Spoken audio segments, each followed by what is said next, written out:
Vamos abrir a palavra de Deus no livro de Provérbios, no capítulo 8.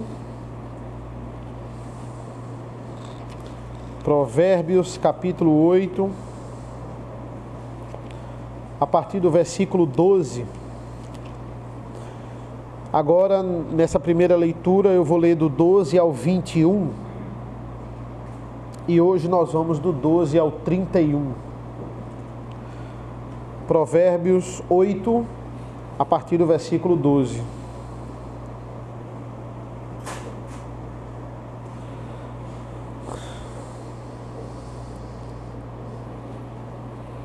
Assim diz a palavra do Senhor: eu, a sabedoria, moro com a prudência, e disponho de conhecimento e de conselhos.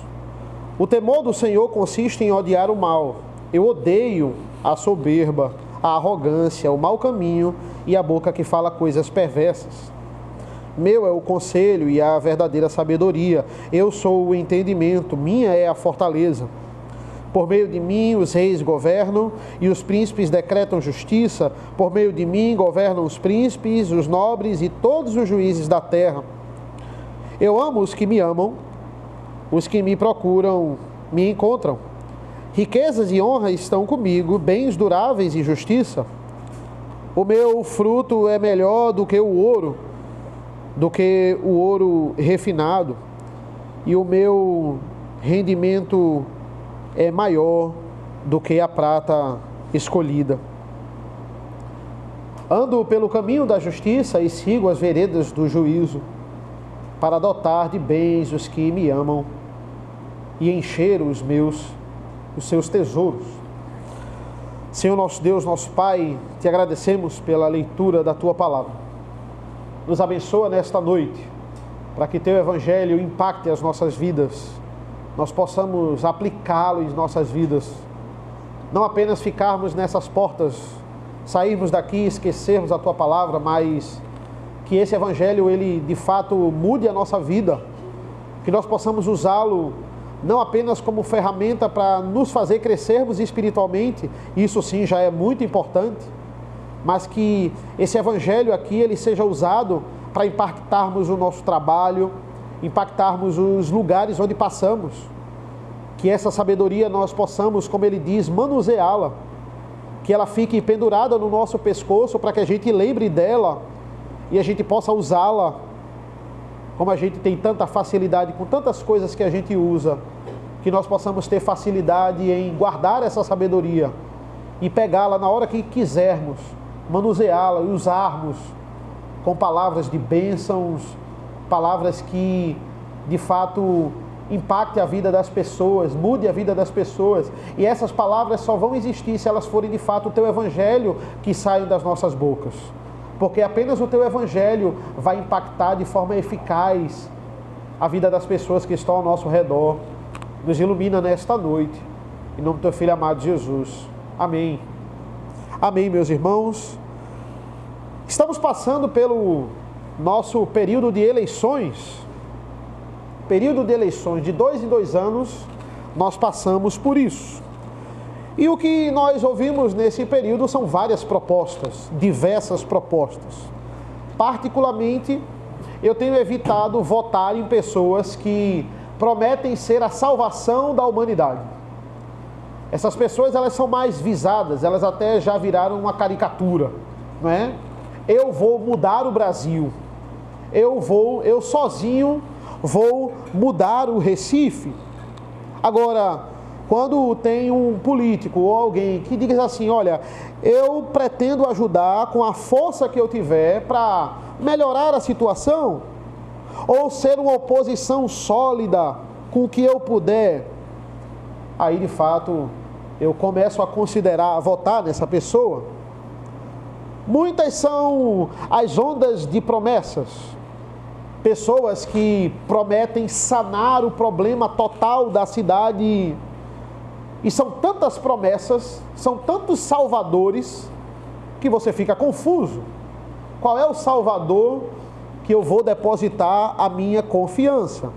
E a gente sabe que poucos conseguem, tantos prometem, são tantas promessas nessa época. mas poucos conseguem de fato mudar alguma coisa. Na verdade, é muito difícil ser um político fidedigno. Mais difícil ainda é ser um político cristão. É tanta gente com tanta razão, com tanta solução simples e imediata. Por que o governo faz isso? Era só fazer isso, isso e isso. E aí resolveria. São situações simples que as pessoas dizem que se estiverem no poder, elas vão resolver. São tantas vozes, em quem confiar? Quantas vezes nós já nos decepcionamos, e esse é o grande desapego que nós temos com a política, em quem nós votamos e elas de fato não fizeram nada. Imagine no ambiente da religião agora. São tantas religiões, são tantos salvadores, são tantas pessoas e tantos caminhos que eles dizem levar a Deus. Quem nunca pensou nisso? Será que eu estou no caminho certo? É tanta gente com tanta convicção sobre como chegar a Deus, sobre o que é a verdadeira salvação, sobre o que é a verdadeira religião, verdadeira comunhão. Será que a minha religião é a correta? Será que o meu caminho é o correto? Ou quando chegar na eternidade, depois de Apocalipse, eu vou me decepcionar? E por que isso? Porque é tanta convicção, é tanta gente certa que esse é o caminho que leva a Deus, que dá até medo. E esse é o momento em que a nossa fé de fato é provada. Mas nós entendemos, irmãos, como cristãos reformados e aliancistas, que a Bíblia ela é cristocêntrica, que o caminho para Deus é só através de Cristo. Esse é o grito da reforma, um dos 5 gritos, solos Christus. Essa é a convicção que nós devemos buscar e não tem outra alternativa. E de fato, eu vou falar do Evangelho para você, mas o convencimento de que se isso é verdade ou não, não sou eu que gero em você. Eu não tenho a mínima capacidade disso. Quem convence você da justiça, do juízo, do perdão, é o Espírito Santo. E ter o Espírito Santo habitando em nossas vidas é um grande privilégio. E a partir daí você começa a encontrar lógica na palavra de Deus.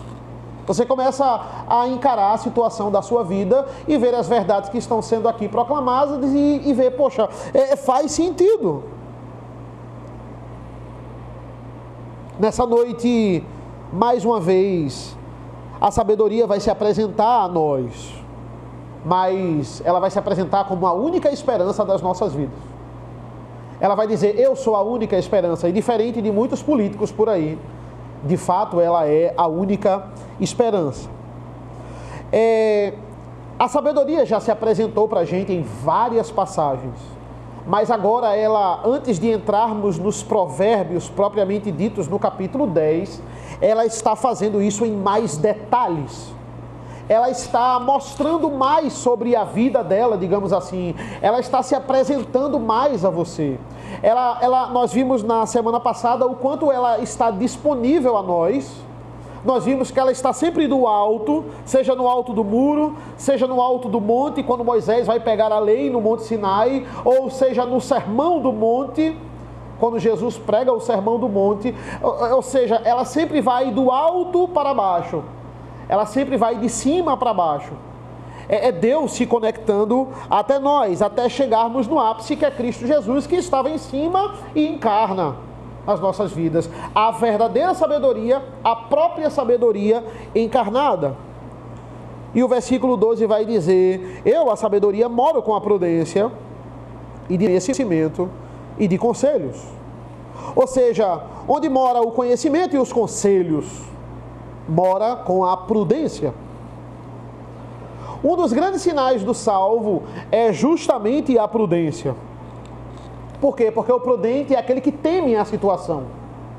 Ele teme a tal modo que ele se previne, ele pensa, olha, Talvez aconteça isso, então eu vou fazer isso. Talvez aconteça aquilo, então eu vou... Essa é uma das características do salvo. Por isso que a salvação, ela repousa de fato no temor do Senhor. Versículo 13. O temor do Senhor consiste em odiar o mal. Eu odeio a soberba, a arrogância, o mau caminho e a boca que fala coisas perversas. O temor do Senhor é o princípio da sabedoria. Quantas pessoas elas afirmam isso da boca para fora? Você teme ao Senhor? Eu temo ao Senhor, respeito ao Senhor. Deus é maravilhoso. Essas pessoas nem frequentam a igreja. Essas pessoas nem são crentes. Essas pessoas nem são salvas. Mas elas descaradamente dizem que temem ao Senhor. Mas o que é temer ao Senhor? Ele vai nos responder. Temer ao Senhor é odiar o mal. Tiago 4 é categórico com isso. Tiago 4, versículo 4. Gente infiel, vocês não sabem que a amizade do mundo é inimizade contra Deus? Aquele, pois, que quiser ser inimigo do mundo, se torna inimigo de Deus. Gente que quer ser cristão, mas não abre mão dos seus pecados. Quer ser cristão, mas diz assim, não, eu sou cristão, mas eu tenho um pecado que eu não posso deixar de ter. Não posso deixar de praticar. Esse aqui eu não posso abrir mão. Esse aqui eu vou ter que negociar com Deus, mas não dá para eu deixar de ser. Olha, eu sou cristão, mas eu sou uma pessoa muito estourada. Isso aí eu herdei dos meus pais, não vou deixar de ser estourado. Não vou negociar isso. Coisas que você não quer negociar, mas Deus sabe cada um desses pecados que a gente tenta esconder. Não tem como a gente manter um bom relacionamento com Deus. É isso que Tiago está dizendo. Não tem como você querer ser amigo de Deus e amigo do mundo. Ou você é amigo de um e inimigo do outro, ou amigo do outro e inimigo de um. Não tem como. Você não tem como estabelecer relacionamento de paz com o inimigo de Deus. Quão radical é Tiago, irmãos? Sem meio termo. E por que Tiago corrobora com Salomão aqui? Porque Salomão está nos dizendo, quem teme a Deus odeia o pecado.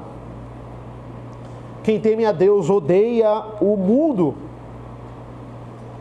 Como pode Deus odiar algo e você fazer uso disso quando lhe convém? Deus odeia aquilo, mas você se aproveita disso, você precisa disso. Deus odeia algo e você se relaciona de vez em quando com isso que Deus odeia. Não tem sentido. O temor do Senhor é odiar o mal. Existe uma diferença entre ser pacificador e agir com politicagem. Muitas vezes, para não defender o Evangelho, nós somos omissos e a gente diz assim, não, é porque eu não quero confusão. A Bíblia fala para sermos pacificadores.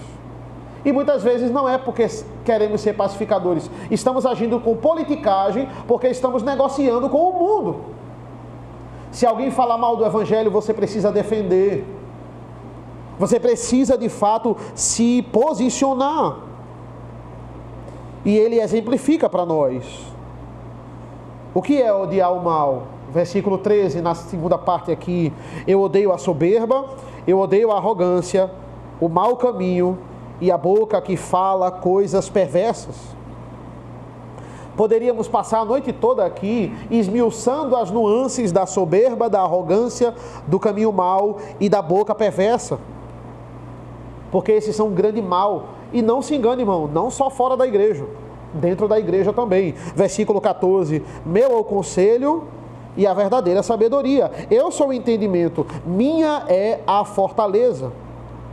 Ele assegura, porque ele diz assim, eu sou a verdadeira sabedoria, porque ele sabe a quantidade de sabedorias que estão espalhadas por aí, de pessoas que dizem ter o segredo da felicidade. Olha, eu tenho o segredo da felicidade, eu uso esse método aqui. Ele diz, eu não sou uma dessas sabedoria, eu sou de fato a verdadeira sabedoria. Tantas outras se denominam como verdadeira. Eu sou o entendimento, ele vai dizer. Olha como essa sabedoria está se apresentando em detalhes a nós. Eu sou a fortaleza. Essa palavra fortaleza é interessante porque me lembra os grandes episódios da Idade Média que eu dou aula.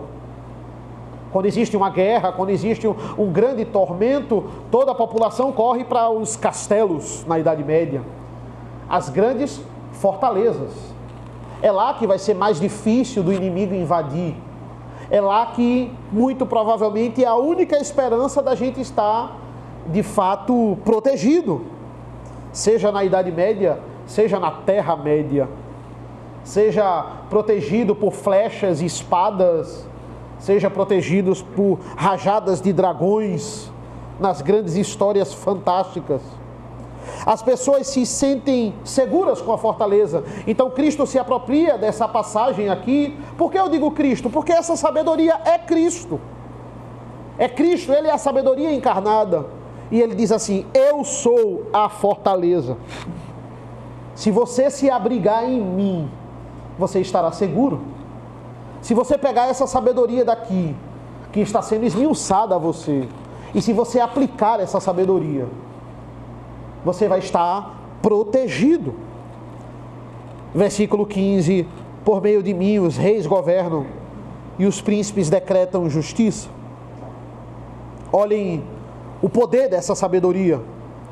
É tão poderosa que ela dota de poder os líderes do nosso mundo. Cada cargo político, a gente sempre fala isso perto das eleições, e vale sempre falarmos, de 2 em 2 anos pelo menos, para nós lembrarmos. Cada cargo político, todos os eleitos, eles são decretados por Deus. Isso não tira a minha responsabilidade de votar, mas a gente sabe que no fundo, Deus escolhe tudo. Muitas vezes é para nos abençoar, muitas vezes é para nos punir. Por mim, reis governam e príncipes decretam a justiça. 16, ele ainda continua sobre isso. Por meio de mim governam os príncipes e os nobres e todos os juízes da terra. Sabemos disso. Toda a autoridade é instituída por Deus. Quando eu explico, sobre o 5º mandamento para os meus alunos, honrar pai e mãe, eu falo que isso também engloba a autoridade. Tem uma matéria há 5 anos atrás que eu vi, e toda vez quando eu falo de eleição eu falo sobre ela. Uma manchete, eu nem cheguei a ver a matéria completa, mas só a manchete me impactou. Dizia assim: corrupção, quem dera fossem apenas os políticos. Não é? Essa é a ideia, entenda, irmãos? A corrupção, em primeira instância, ela parte de nós. Os nossos governantes, eles são nada mais, nada menos que um reflexo da população. É um reflexo da nossa corrupção. E por que eu digo isso? Porque se esse é o reflexo da sociedade, líderes corruptos, Deus está decretando juízo sobre nós. Decretou antes da fundação do mundo. Por isso que temos esses representantes corruptos que muitas vezes nos governam. Entenda, a corrupção parte de nós e infelizmente, eu digo isso com um pesar no coração, mas infelizmente até parte da igreja, parte dos crentes. Quando eu vejo crentes sonegarem a sua renda, sonegaram a sua renda na época do auxílio emergencial.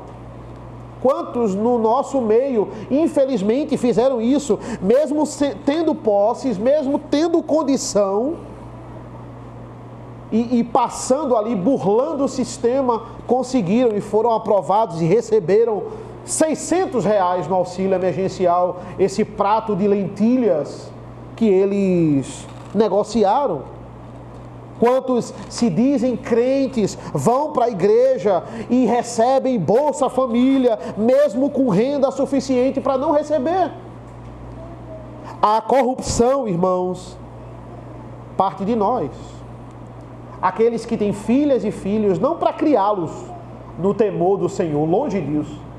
Aqueles que têm filhos e filhas para formar uma empresa e fazer esses filhos e filhas trabalharem para eles. Quantas imagens dessas a gente já viu no sinal de trânsito? A gente vê ali, propositalmente, porque aquele filho é mais um Bolsa Família, é mais uma renda. Que vergonha! Não é para cuidar dos filhos, é para os filhos cuidarem deles. Uma cidade que, ao invés de investir em educação, em saúde, em alimentação, tem até investe, porque é tanto dinheiro que investe. Mas investe pouco.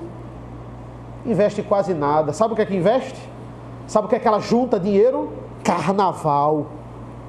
Atrações de carnaval, parques e mais parques, pão e circo. E o povo elege essas pessoas. Essas pessoas é o que essa cidade merece.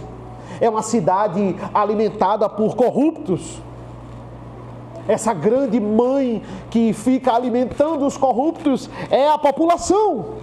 O Senhor, com todo o poder, com toda a soberania, decreta juízo sobre nós, ao mesmo tempo que protege a sua igreja, que cuida da sua igreja, porque Ele é misericordioso. Ele está dizendo: corra para a fortaleza, porque essa cidade, ela habita no caos. Essa cidade é a cidade do carnaval. Ela investe nisso. Ela investe no pão e circo. Corra para mim, corra para a verdadeira sabedoria, se refugie na fortaleza. Nós nos comparamos a outras nações europeias e nações norte-americanas, que é até engraçado, mas ser pobre lá é a mesma coisa que ser rico aqui. Por isso que muitas pessoas tentam a sorte lá. Mas por que eles são assim? Por que eles são tão desenvolvidos? Não se engane, irmãos, porque no passado, líderes crentes, líderes cristãos, colonizaram a América do Norte. Foi colonizada pelos puritanos. O grande ápice ali na Europa, na Reforma Protestante, faz eles desfrutarem de uma boa situação econômica hoje em dia, de uma boa situação política. Mas não se engane, isso vai mudar. Pelo menos na Europa vai mudar. Por quê? Porque eles estão deixando o islamismo adentrar. E eles já estão pagando por isso. Mas a nossa nação, irmãos, que numa pandemia não cancela carnaval, que Lava Jato, nada contra Lava Jato, você lavar seu carro, sua moto, sua bicicleta, mas Lava Jato é considerado serviço essencial e a igreja não, fica mais um pouco fechada. Essa é a consciência dos nossos líderes. Eles pensam que eu esqueci, eles pensam que a gente esquece, mas nós não devemos esquecer disso. O que esperar de um Deus que é justo sobre essa cidade, sobre esse estado? Que Deus tenha misericórdia de nós. Por quê? Porque a Bíblia é a prova viva. Mesmo em meio a um cativeiro, o Senhor protegeu a sua igreja. O Senhor protege os de Israel, que são de fato israelitas. Essa também deve ser a nossa esperança. Versículo 17: eu amo os que me amam, os que me procuram, me encontram. Deus ama os que o amam. Esse é o refrão. Ele é quem odeia o pecado. Ele ama os que o temem. Os que procuram o Senhor irão achá-lo. A sabedoria, a gente viu no sermão passado e em vários outros sermões aqui sobre Provérbios, ela está disponível a todos. A Bíblia fala: buscai ao Senhor enquanto se pode achar. Versículo 18: riquezas e honras estão comigo, bens duráveis e justiça.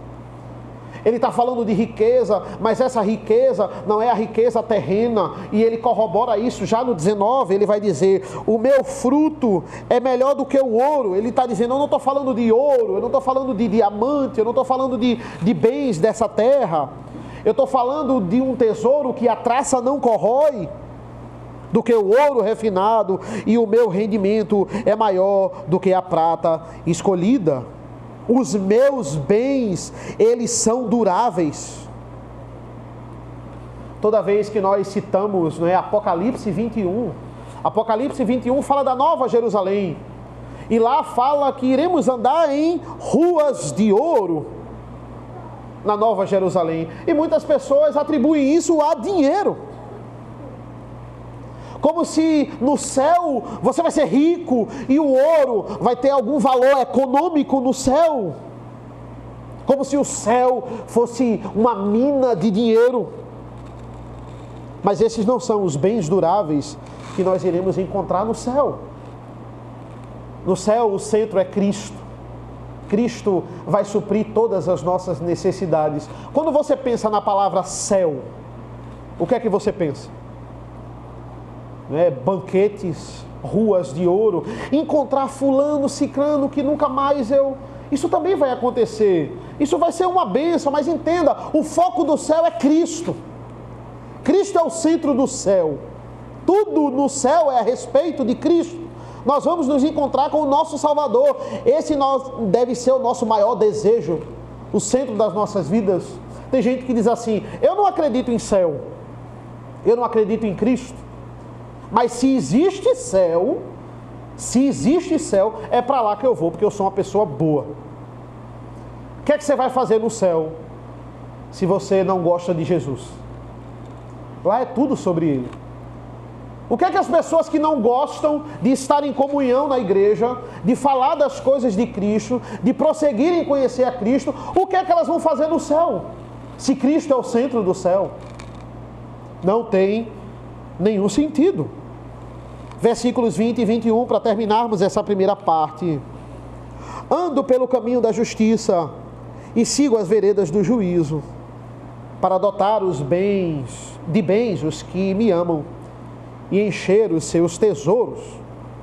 No versículo 12 ele disse assim, eu a sabedoria moro com a prudência.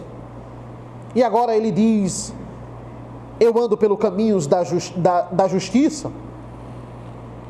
Caminho da justiça é aquele que abnega a sua justiça própria, leis próprias, e entende, quem governa a minha vida é o Senhor, quem governa é Deus, é a lei de Deus, não é a minha lei. Olha, eu tenho uma lei própria que eu não deixo de descumprir. Todo primeiro domingo do mês eu vou para a praia. É uma tradição que a gente tem na família. Não. Para você servir a Cristo, você tem que acabar com essa tradição. Essa tradição não agrada a Deus.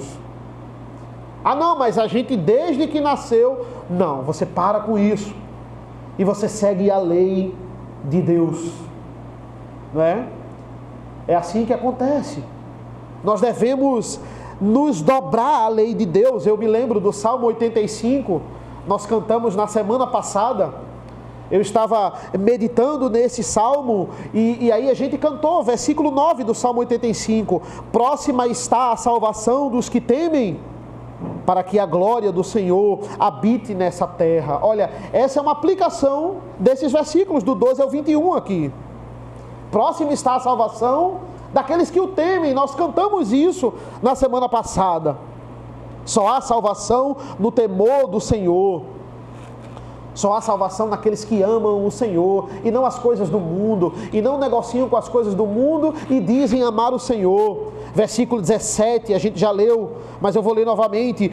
Eu amo os que me amam, os que me procuram me encontram.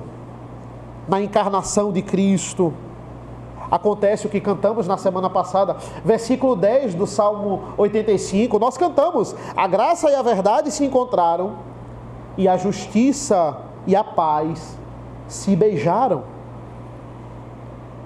Quando foi, irmãos, que a graça e a verdade se encontraram? Quando foi que a justiça,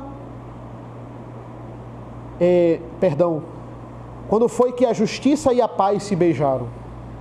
Na cruz do Calvário. Essa completa conciliação aconteceu nisso aí. O Senhor é justo, Ele ama a justiça,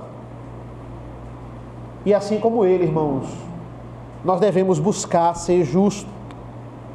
Na verdade, meus irmãos, eu venho sempre dizendo isso nos sermões, e é importante nós entendermos, e falei isso no começo. Cristo é essa sabedoria encarnada, e isso fica muito claro, explícito, dos versículos 22 ao 31. Por quê, irmãos? Porque a gente não pode, de forma nenhuma, usar provérbios apenas para uma conduta moral. Ah não, provérbios, você tem que ser obediente ao seu pai. Então, filhos, sejam obedientes aos pais de vocês. Para quê? Para que vocês sejam bons profissionais. Para que vocês sejam pessoas moralmente boas pela sociedade, na sociedade, em forma conjugal. Não, isso aqui vai além do ambiente terreno. Isso aqui é o próprio Evangelho. E é interessante porque agora, explicitamente, versículos 22 a 31, que é onde vamos até esses versículos nessa noite. Cristo aqui, ele se apresenta como a sabedoria. E é interessante porque é como se a sabedoria estivesse sendo entrevistada por nós. É como se a gente estivesse fazendo uma entrevista com essa sabedoria e querendo saber mais detalhes dela. E ela, de todo bom grado, ela vai falar da sua origem. Olha, de onde eu vim, não é? Onde eu estava. Em primeiro lugar, ela vai falar da sua origem. E, na verdade, ela vai dizer que não tem origem. Versículos 22 e 23. O Senhor me possuía no início da sua obra, antes das suas obras mais antigas. Fui estabelecido desde a eternidade, desde o princípio, antes do começo da terra. Esses versículos me lembram o Salmo 90, por isso que eu coloquei ele na liturgia, que vocês cantaram de manhã e a gente vai cantar logo mais. Salmo 90, versículo 2.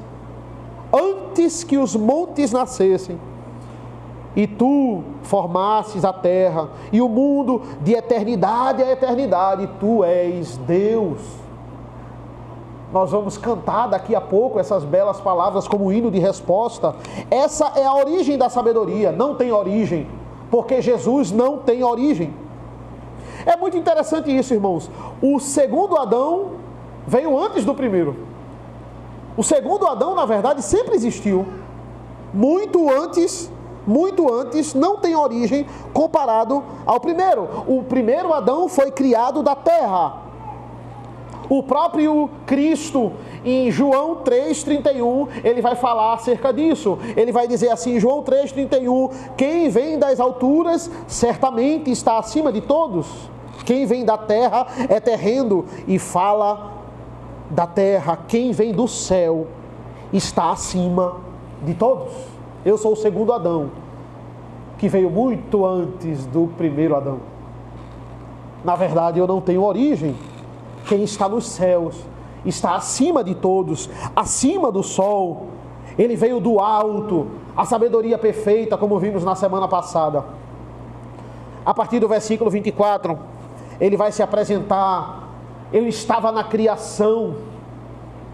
Versículo 24, nasci antes de haver abismos, quando ainda não havia fontes carregadas de águas, antes que os montes fossem firmados, antes de haver colinas eu nasci.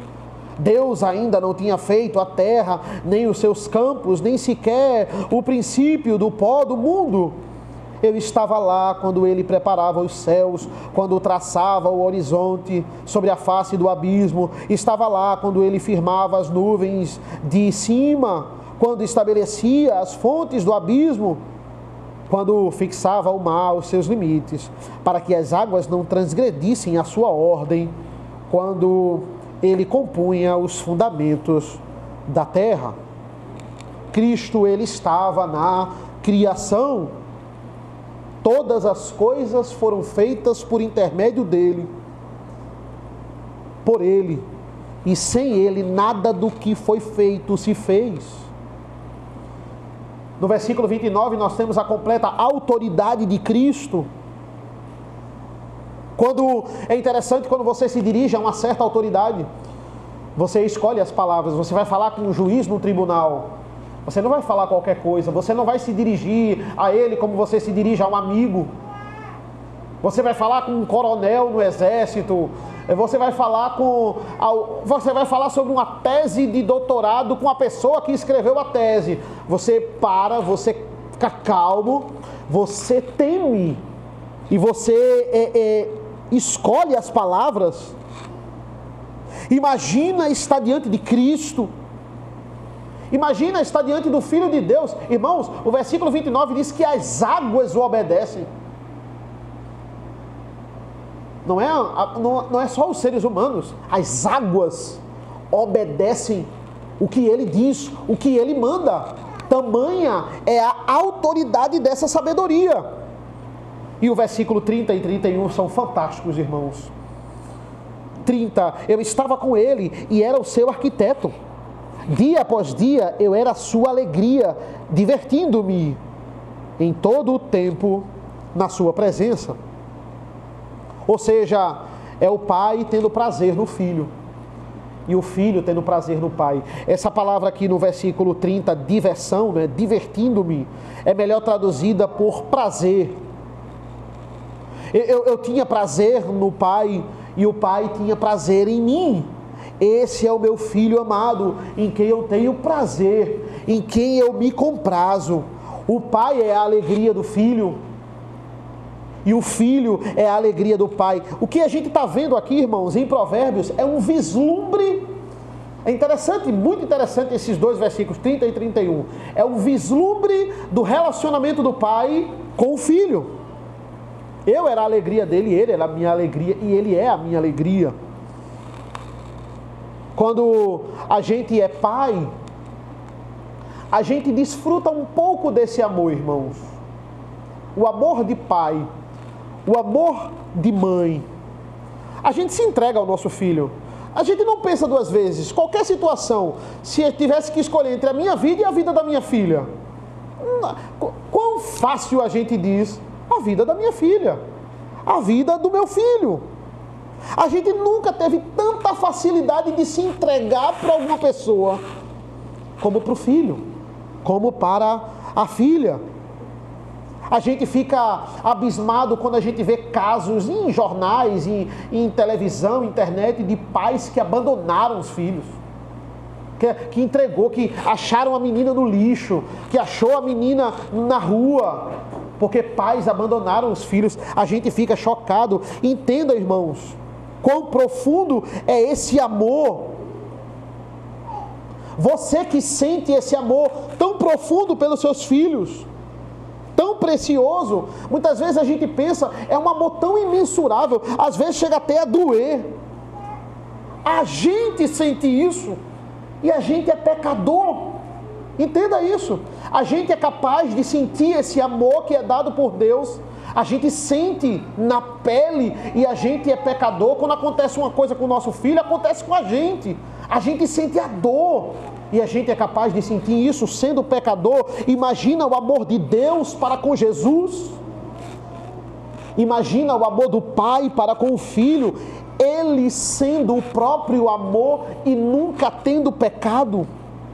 A ligação da Trindade desde a eternidade nunca se separou. Se a gente não consegue mensurar o amor que a gente tem pelos nossos filhos, imagina o amor do pai para com o filho.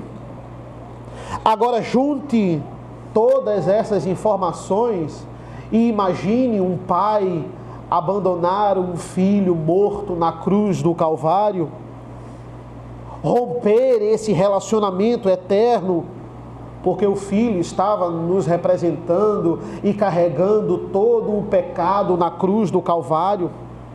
Maldito de Deus em nosso lugar. O Pai entrega o seu Filho para a morte, para nos salvar. Do mesmo jeito que nós não mensuramos o amor de Deus para com Cristo,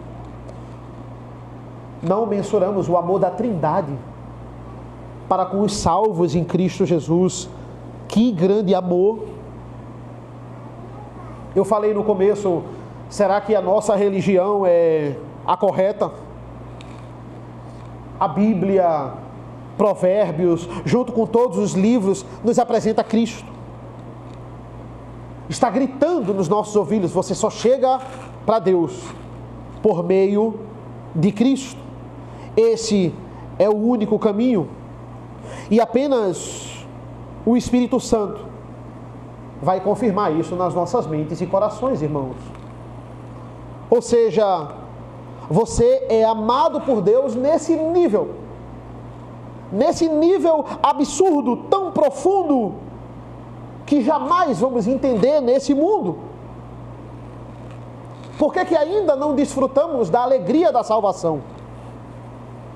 Por que a gente muitas vezes ainda duvida da salvação? Por que ainda achamos que o Senhor não vai nos sustentar? Ele nos sustentou em agosto. Por que a gente tem dúvida que Ele vai nos sustentar em setembro?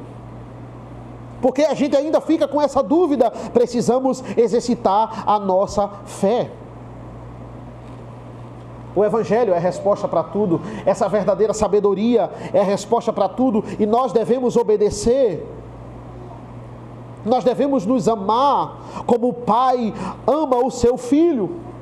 E entenda, como eu disse, isso não pode ficar apenas numa esfera moral. Veja, por que eu devo amar minha esposa? Por que eu devo amar minha filha? Por que eu devo amar os irmãos? A resposta é o Evangelho. Provérbios não é um conjunto de condutas morais onde você deve se comportar perante a sociedade. Não. Eu devo amar a minha filha porque o pai ama o filho e o filho ama o pai. E o Pai nos ama como filhos, a ponto de entregar o seu primogênito à morte, e morte de cruz. Eu devo amar a minha filha por causa do Evangelho. Porque eu devo amar a minha esposa? Porque Cristo ama a sua esposa e se entregou por ela, a tal ponto de entregar a sua vida por ela. Qual é a resposta? Porque eu devo amar minha esposa? Evangelho. A resposta está sempre, irmãos, no Evangelho. A Bíblia não é um livro de autoajuda. A Bíblia não é um livro de psicologia. Longe disso. A resposta sempre no Evangelho. Versículo 31. Divertindo-me no seu mundo habitável e achando alegria junto aos filhos dos homens. Esse divertindo-me também é melhor traduzido por tendo prazer no seu mundo habitável e achando alegria junto aos filhos dos homens. Essa sabedoria encarnou e ela se relacionou com o homem de forma única. Apenas na encarnação esse tipo de relacionamento ele foi possível. Foi um relacionamento de homem para homem. Jesus encontrou prazer, deleite ao conversar, ao ensinar e a conviver com os seus filhos de forma presente. Claro que Cristo aqui na terra ele foi muito perseguido. Quantos se mostraram uma verdadeira decepção? Mas também, irmãos, quantos o alegraram? É isso que ele diz, tendo esse prazer, divertindo-me.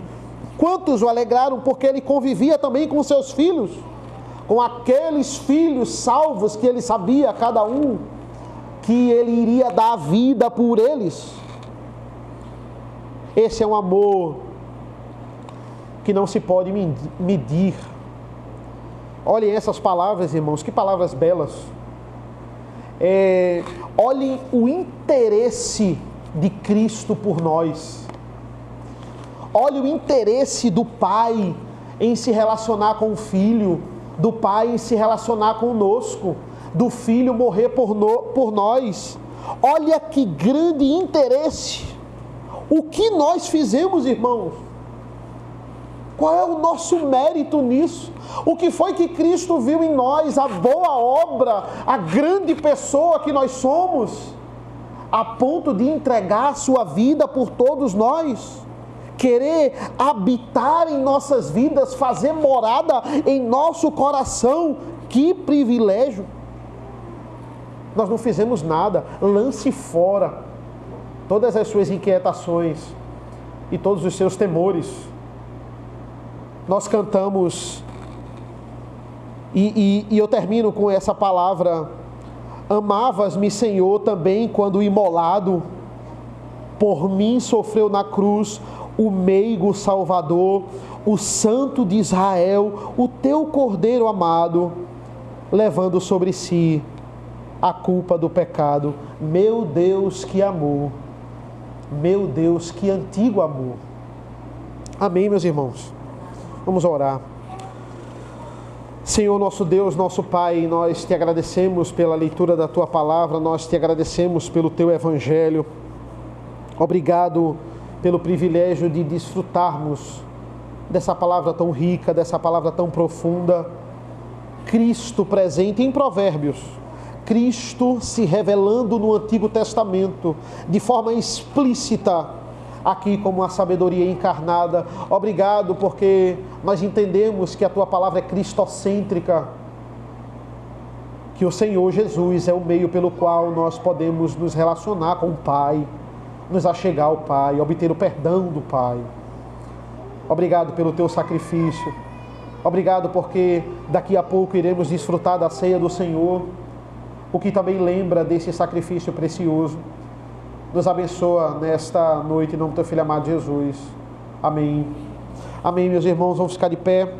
Como hino de resposta, vamos louvar ao Senhor. Salmo 90.